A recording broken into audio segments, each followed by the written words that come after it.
হঠাৎ চৰ্চিত বিশ্বনাথৰ বৰগাং নদীৰ ওপৰৰ এখন আধা ভগা দলং। কাৰণ জুবিন গাৰ্গৰ বহু চৰ্চিত অন্তিমখন ছবি ৰৈ ৰৈ বিনালেৰ কিয়দাংশ শ্বুটিং বৰগাং নদীৰ এই দলংখনতে হৈছে। ছবিখন মুক্তি পোৱাৰ পাছতেই ৰাতিৰ ভিতৰতে বৰগাং নদীৰ এই মনোমোহা ঠাইখন হৈ পৰিছে বিখ্যাত।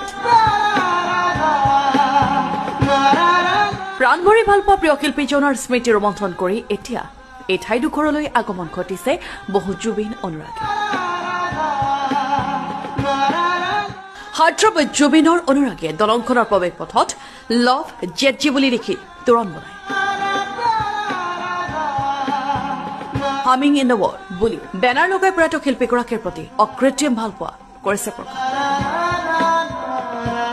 জুবিন গাৰ্গৰ স্মৃতি বিজড়িত এই ঠাইখন পৰ্যটন ক্ষেত্ৰ হিচাপে গঢ়াৰো আহ্বান কৰিলে জুবিন প্ৰেমীসকলে।